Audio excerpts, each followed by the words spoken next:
Hello, my name is Jays, and today we're going to be doing a 15,000 subscriber special Q&A. Unfortunately for me, none of the questions are any good, so we're just going to kind of wing it. But you get face cam today, so suck on that one.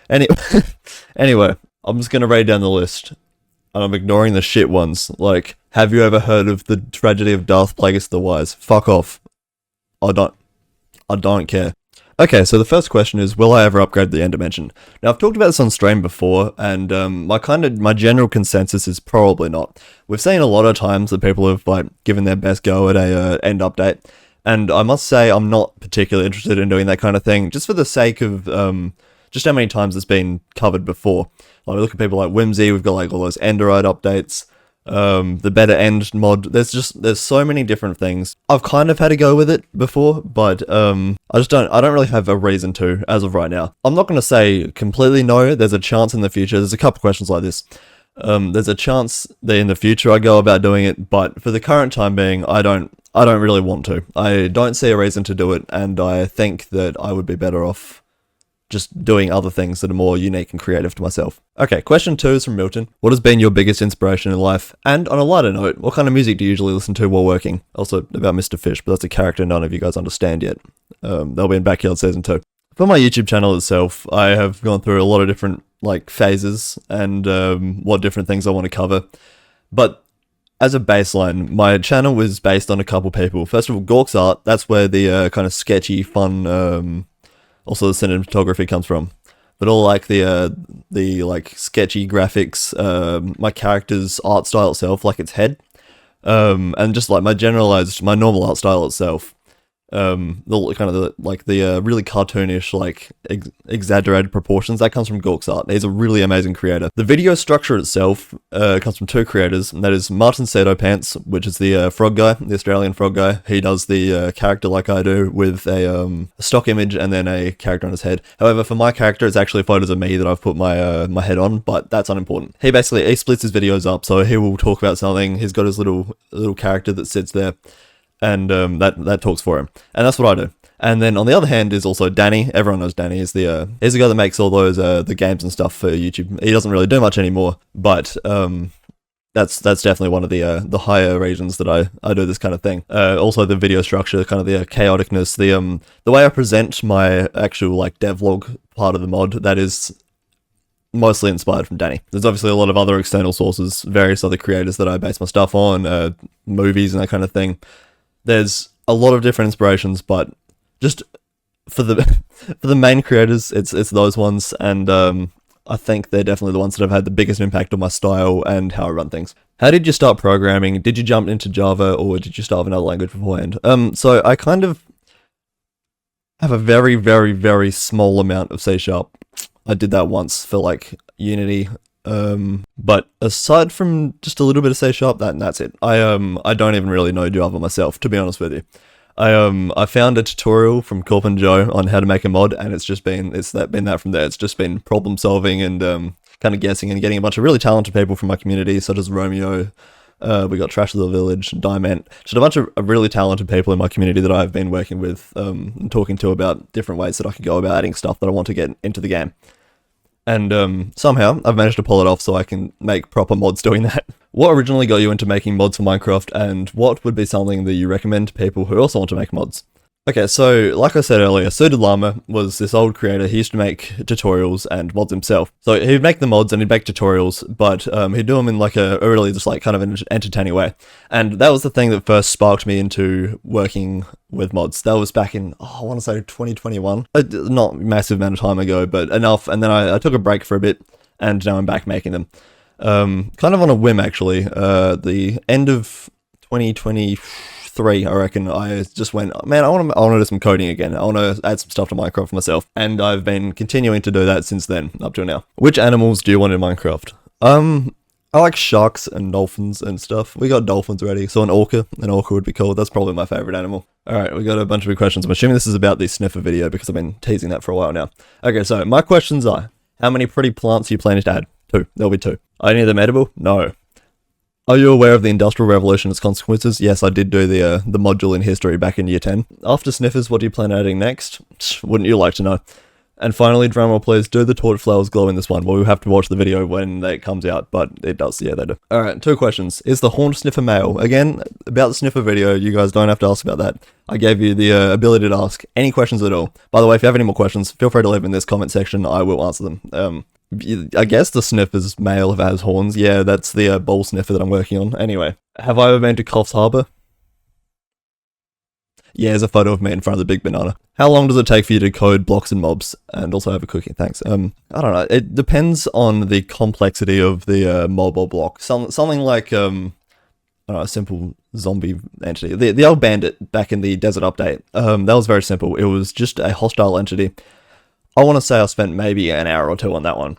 But as I've upgraded it recently, I would have spent like probably up to at least 16 hours perfecting it and adding the trading mechanics that I added to them. So yeah, as a mob gets more complex, obviously it takes a fair bit longer. But if I want a really basic one, it takes maybe an hour. I need a texture model, put it all together, put it into the game. What are you studying in school, and are you going to get a job as a programmer? No. no, I won't. Currently I'm not studying anything, but next year I will be in uni, which is where we go to study in Australia. And I'm doing a education cross film course, which will be interesting. I want to do the editing part. My ultimate goal is to probably become an editor at some point. Unless this YouTube thing happens to work out, which, I mean, you never know. But I really like editing.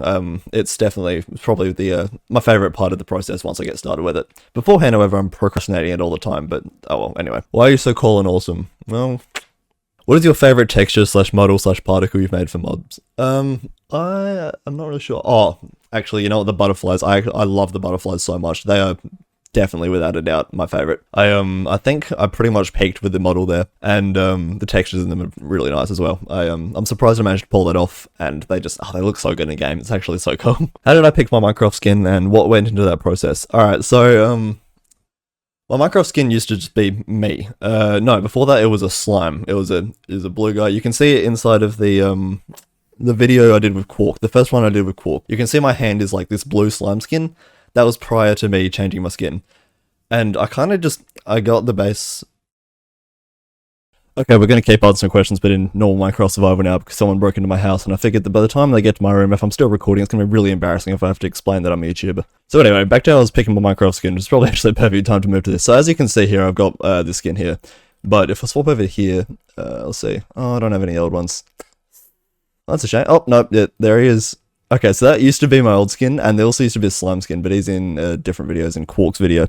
No, it's in my video with Quark. So that's what I did, but basically when I did the swap to the new art style with my videos in Minecraft Modding is Hard, a couple videos later I was like, you know, I probably need a dedicated Minecraft skin to actually like match my style. And obviously my style's like the drawn black and white guy, so I was like, you know what, I'll just do my best to make a Minecraft skin that looks like it. And I think I did a pretty good job. I can certainly say that it's definitely a unique Minecraft skin, and doesn't match anything else I've ever seen. Alright, so, next question. Are you going to keep being absolutely goated? Of course. Duh.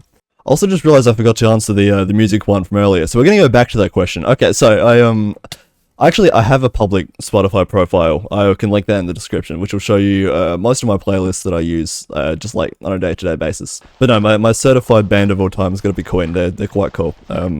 So I like their music a lot, and I like that kind of thing. So yeah, go scroll through my Spotify profile. You'll find something that you might like. I don't know. It's up to you. All right, what's my favorite thing that I modded into Minecraft? Oh, you know what? Actually, I think my favorite thing of all time, just as a whole video, would be the 2 backrooms videos that I did. I kind of gloss over the fact that I made that because I still look at it and go, man, I sure didn't make that. I genuinely think that may be the best thing that I have ever made and possibly ever will make.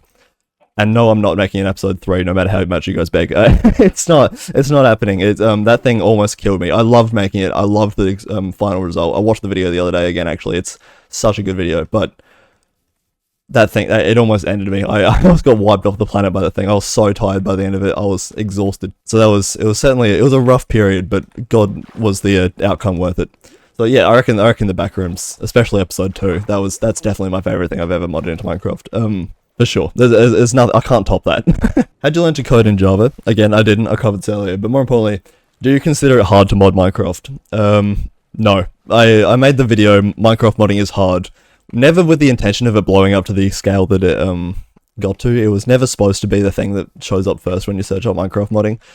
And I don't mean to put people down so easily. I'd never expected that to show up as a thing when you just search Minecraft modding. It's like, the idea of the video, if you actually watch it through, was initially to be, here's what I did, here's how I struggled, here's what you can do, but here's the resources to go and do what I did and give it a go.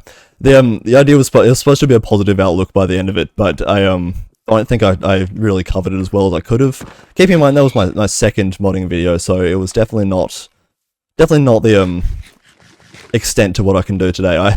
I'm a much better creator now, and I think I definitely could have worded the video better. I definitely could have put it together better. It's a very short video, but no, I don't think it's hard. I think it takes persistence, and I think it takes a while to get the hang of it, but once you've got it going, start with something small like a block or an item, and you're good to go.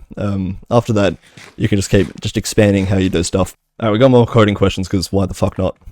How long did it take you to learn to code, and have you ever made a game? I've done, yes, both. Well, for Java, like, and doing this, obviously it's taken me a year. Like I just said, I'm still learning. Have I made a game? Yes, but they were quite arse, and you can find them on itch.io still, I think, under Jays15, I reckon, or Jays YT, or Jays Live, or maybe just Jays, I'm not really sure. It's been a while since I've checked the page. I'll link it in the description, but you can go look at them. They're quite shit, I will warn you. But yes, I've made a game before. I want to become a YouTuber, but I'm poor. What do? I want to stream, but need 50 subs to make shitty shorts. What's the best way to make people like you? That is a lot to unpack in one question. I will do my best.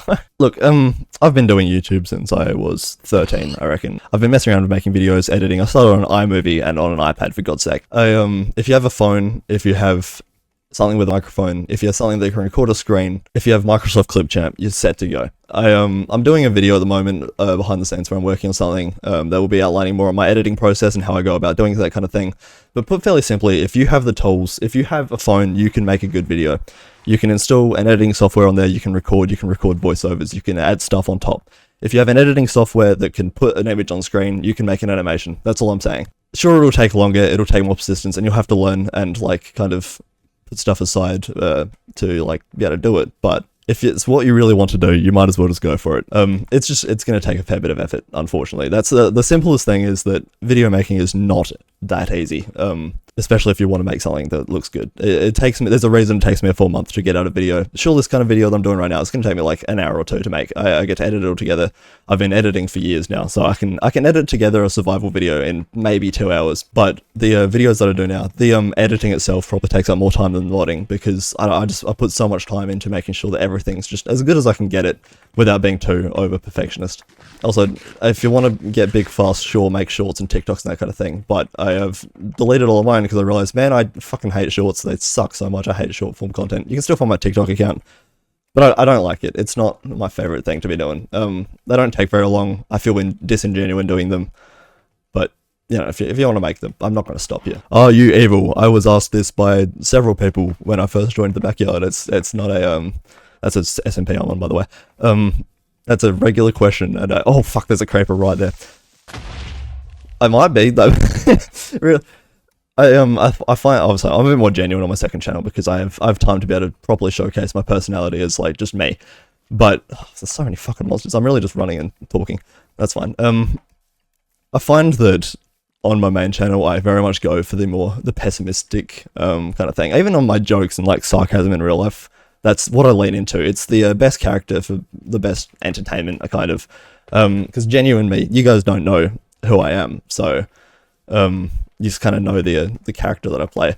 I'm just usually a bit quieter, a bit more reserved in real life, a bit shyer. I don't really like talking to people that much. But man, I don't like doing stuff at all. Just being honest. Anyway, can you ever improve fish? Probably not. Let's be honest, I don't really want to improve fish. Alright, do I think Mojang should hire me? No. Plan on making golem mods. Question mark. I love golems. I love golems. I love golems. I love golems. I love golem. I'm not reading all that. Yes, at some point I do want to finish off adding a fair few of the mob vote mobs to my main mod. I think that'd be a lot of fun, and I also like them, as I just said, so I don't see why not. I'm not going to promise it's going to be now or soon, but at some point I would like to attempt it. If I could make any mod, what would it be? Alright, so the thing is that, I can kind of just make them if I want to. So currently what I'm working on is what I want to be doing, is Jay's mod. That is the Big Vanilla Plus mod that I intend to keep working on, and I want to add as many features as I can while still making it so it's not really super noticeable if you have it installed. That's the idea of it. Otherwise, I guess if I had the time and wanted to, I wouldn't mind doing the rest of the Backrooms mod. Will you ever consider porting some of your mods to Forge? Your mods look absolutely amazing, but I personally prefer to use Forge over Fabric. That is absolutely understandable, and thank you so much. That's a massive compliment. No, I'm sorry, but I don't think at any point I plan to pour them over Forge, because that is a very separate language. I'd have to relearn how to do the implementation for all of that. It's not really something that I want to spend my time doing when I have other projects to do. However, most of my mods are available through open source, so you can go there and port them yourself, just download them, like all the code, and just kind of recompile them. You know, you do all the coding yourself, do a bit of a rejig, you'll be set to go. Alright, how did I come up with my username? So my name's Jays, obviously here, but in real life my name's James. And I have a lizard, and his name is Jays. Who would have thought? So that's what the channel's named after. I came up with the name when I was maybe 7, because I always wanted a bearded dragon, and then like 3 years later I got one when I was 10. Lizard and James probably mixed together to make Jays. It felt right. It made sense. It's pretty unique compared to a lot of other usernames, so I took it. I was like, yeah, that'll do. Okay. What tips can you give to someone who has no modding experience but wants to make their own mod? I think it's just the same as the content creating tips. Just get started. There's go search up some tutorials. Corp and Joe or Turdy Wordy, they're both the tutorial guys. I'm not going to teach you. I can't do tutorials. I fucking suck at them. But yeah, just start with a tutorial. Start with something small, a block item, and just as you keep going, just keep adding more to what you want to do. What's my favorite Trash of the Village mod? It is the fungus one. I like that one. How did I learn mod development? Again, just tutorials. I feel like I already covered this in the video a fair bit. Okay, and I reckon that pretty much brings us to the end. So, if your question wasn't featured and you sent one in, it's because it was either a repeat of the other question, or it was shit. Or, I mean, maybe I just didn't want to answer it. I don't know. There's a couple of them that was just like, nah. So yeah, thank you for entering your submissions and all that kind of thing. Make sure to leave any more below if you want to in the comment section. Feel free to join the Discord, subscribe to this channel, subscribe to my main if you're new here, and yep, I'll see you later. Bye bye. Thanks for watching.